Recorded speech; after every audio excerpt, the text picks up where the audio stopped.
अस्सलामुअलैकुम नाजरीन, आप देख रहे हैं सूबाई रंग न्यूज़ और एंटरटेनमेंट टीवी चैनल और मैं हूं कमल ज़िया। सबसे पहले नजर डालते हैं आज की अहम खबरों पर।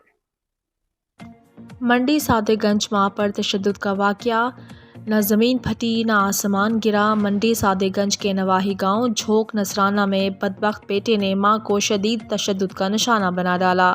मंडी सादेगंज बदबख्त बेटे मुश्ताक अहमद ने मामूली सी तल्ख कलामी पर अपनी मां को इतना मारा कि इसका बाजू तोड़ दिया। जब इसका छोटा भाई छुड़वाने के लिए आया तो इसको भी बहुत मारा, इसके कपड़े फाड़ दिए। पुलिस को इतना मिलते ही SHO थाना मंडी सादेगंज एजाज अहमद मंगीरा के हुक्म पर ASI शौकत भंडारा ने बरवक्त कार्रवाई करते हुए मुल्ज़िम मुश्ताक को गिरफ्तार कर लाया और मां ज़ुलेखा बीबी को मुद्दईयत में मुकदमा नंबर 109/24 बजुर्म 354/506 दर्ज करते हुए मज़ीद कार्रवाई का आगाज़ कर दिया है।